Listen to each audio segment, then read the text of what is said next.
पता है, जीवन में बड़ा वो कभी नहीं बन पाता आदमी, जीवन में वो आदमी बड़ा कभी नहीं बन पाता जो मुसीबतों से, मुश्किलों से लड़ा नहीं होगा। मैं आपको एक एग्जांपल देता हूं, आपका सिर्फ 2 से 3 मिनट का टाइम खराब करूंगा। जो ये ऊपर नीचे से जिनके जाता है, जिनको दिक्कत है। एक आदमी अमिताभ बच्चन, ठीक है, और एक इसका लोंडा अभिषेक बच्चन। आओ, एक अमिताभ बच्चन, एक अभिषेक बच्चन है। था क्या कि बाप था बहुत बड़ा स्टार, बाप था बहुत बड़ा स्टार, समझ रहे हो मेरी बात को? बहुत बड़ा स्टार था, इतना बड़ा स्टार था कि हर संडे ये अपने घर के बाहर खड़ा होता था एक स्टूल लगा के। ये इसका गेट था, यहां ये खड़ा होता था, यहां इसकी सिक्योरिटी रहती थी, और यहां हजारों आदमी हर संडे 5 से 6 हजार आदमी इसको देखने आते थे, सिर्फ शकल देखने आते थे, सिर्फ शकल देखने आते थे, सिर्फ और सिर्फ शकल देखने आते थे 5 से 6 हजार आदमी डेली। अब इसको क्या मिला? इसको इसकी कमाई हुई सारी विरासत मिल गई। इसको आज इतने साल हो गए बॉलीवुड में, इतने साल हो गए इसको फिल्म इंडस्ट्री में। आप सब जानते हैं, मेरी बात को गलत अर्थों में नहीं लेना, आप अच्छे से जानते हैं कि आज के टाइम में वर्ल्ड किस चीज का? फिटनेस का। एक स्टार ऐसा दिखना चाहिए जो फिट हो, एक स्टार ऐसा दिखना चाहिए जो फिट हो, जिसे लोग अपना आदर्श मान सकें, जिसे लोग फॉलो कर सकें। ये भाई क्या ढिल्लू था, ढल्लू हो गया। इसने अपने शरीर पे मेहनत नहीं की। जिस गंदे लेवल की एक्टिंग ये पहली फिल्म में करता था, उससे भी बदतर लेवल की एक्टिंग ये आखिरी फिल्म में करता चला गया। उससे बदतर तरीके की एक्टिंग ये आखिरी फिल्म तक करता चला गया। पता है क्यों?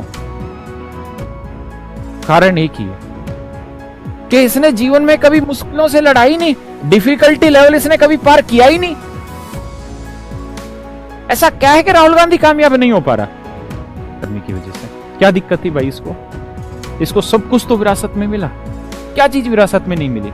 इसको घुसंड विरासत में नहीं मिले। घुसंड का मतलब समझते हो? वक्त की मार इसे विरासत में नहीं मिली। इसको वो मार नहीं मिली विरासत में, इसको डिफिकल्टी टाइम नहीं मिला विरासत में, इसने वो मुश्किलें नहीं झेली विरासत में जो इसकी मां ने, इंदिरा गांधी या जो इसके दादा परदादा रहे होंगे, जो उन्होंने झेली है। इन्होंने नहीं झेली, इसलिए फेल्योर हुए, इसलिए अभिषेक बच्चन फेल्योर है। आज आप जानते हैं कि सुशांत सिंह राजपूत जो थे, अब जो भी उनके पीछे कहानी, उन्होंने सुसाइड कर लिया। वो क्यों कर लिया? किस वजह से कर लिया? शायद मुझे ऐसा लगता है कि एक बहुत बड़ा कारण कोरोना का एक टाइम होगा। ये एक ऐसा टाइम आया होगा जिसके अंदर उनको काम की उम्मीद बहुत कम हो गई होगी, है ना। बहुत सारे बिजनेसमैनों ने किया है। एक IRS था दिल्ली में, द्वारका में, और मैं ये एग्जैक्ट इंफॉर्मेशन आपको दे रहा हूं, उसने सुसाइड कर लिया अपनी कार में ही। उसने ये सोचा कि मेरी वजह से मेरी फैमिली को कोरोना ना हो जाए, जो मीडिया में नहीं चाहिए, मैं तो वो आपको बताने लग रहा हूं। तो मेरे प्यारे बच्चों, ये इनकी क्या दिक्कत है? इनके साथ IRS बन गए, जीवन मजे ही मजे। फिर क्या दिक्कत थी? दिक्कत एक थी, जीवन के प्रति इनका जो एटीट्यूड है वो गलत था। हम चीजों के प्रति जो विचार रख रहे हैं, जो अपने क्रियाकलाप करने लग रहे हैं, वो गलत है। मेरे भाई, मैं आपको यही कहना चाह रहा हूं, चीजें हो सकती है बहुत अच्छे से समझ ना आए। कई बार चीजें इतनी गहराई में चले जाते हैं कि वहां समझने के लिए आपको समय लगता है। आपके पास 2 ही विकल्प हैं वहां, आप या तो छोड़ के भाग जाइए, छोड़ के जाएंगे आप सुशील सिंह राजपूत बनेंगे, और ये जो IRS टाइप है ऐसे बनेंगे। और दूसरा है, आप लड़िए, लड़ते रहेंगे ना तो एक दिन आप चाहे बेचते बेचते आप देश के प्रधानमंत्री बन जाएंगे। मोदी जी में और राहुल जी में आज मेरे हिसाब से केवल और केवल एक ही डिफरेंस है, उन्होंने 0 से शुरुआत की, हर स्टेप पे लड़ना सीखा, हर स्टेप पे धीरे धीरे काटते गए। बढ़ते काटने का मतलब एक कंपटीशन है, हर सोशल लाइफ में कंपटीशन है। उस कंपटीशन को धीरे धीरे क्रैक करते गए, चलते गए, आगे बढ़ते चले गए। राहुल गांधी के साथ क्या हुआ तो उन्हें वो कंपटीशन मिला ही नहीं, वो पहले दिन से ही बाप बन के बैठा दिया गया। जब आदमी को आप पहले दिन से बाप बन के बैठा देंगे ना, तो उसको नीचे का सफर पता ही नहीं है। हमारे बड़े बुजुर्ग क्यों कहते हैं कि भाई धीरे धीरे चल, एक एक सीढ़ी चल, बहुत छलांग मत मार, वरना गिरेगा बहुत गंदे तरीके से, और गिरेगा तो उठ नहीं पाएगा।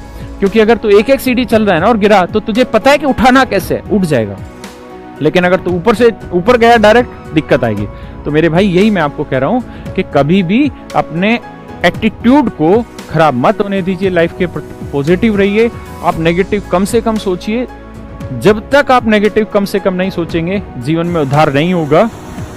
और इस बात को ध्यान रखिए, महान जीवन में वही बना है, जीवन में पैसा उसी ने कमाया है जिसने बुरे वक्त में लड़ना सीखा है। अमिताभ बच्चन की एक कंपनी थी ABCL प्राइवेट, मतलब अमिताभ बच्चन कॉरपोरेशन लिमिटेड ऐसी कंपनी थी, बोलते हैं बहुत लॉस हो गया था। और इसने इवेंट मैनेजमेंट तक का काम किया, यानी स्टेज शो जो होते हैं इनको भी मैनेज कर करके इसने बहुत मुश्किल दौर से बाहर आया था। अभिषेक बच्चन को वो दौर नहीं पता है, हाँ या ना, इसीलिए उसको कामयाबी नहीं मिल पा रही है।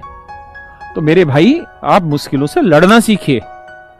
अगर आप, एक बच्चा कह रहा है ऋतिक रोशन, गगन भाई, ऋतिक रोशन तुझे पता है कौन है? ऋतिक रोशन वो आदमी था जिसका वजन 128 किलो था।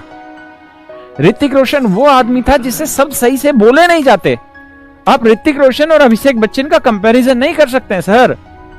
दोनों के बाप जरूर स्टार थे, लेकिन दोनों के बाप के स्टार में डिफरेंस था दिन रात का। एक बादशाह था और एक वहां की शुरुआत की सीढ़ी था जिसके बाल भी नहीं थे राकेश रोशन के। ऋतिक रोशन ने यार जो मतलब स्ट्रगल किया है वो 1% भी नहीं किया अभिषेक बच्चन ने। सर ऋतिक रोशन एक फूला हुआ छोला भटूरा था। ऋतिक रोशन को बहुत सारी शारीरिक दिक्कतें थी, विषमताएं थी, वो सही से शब्दों को बोल नहीं पाता था। उसने एक एक चीज को प्रैक्टिस किया, धीरे धीरे इंप्रूव किया और फिर वो आज इतना बड़ा स्टार है।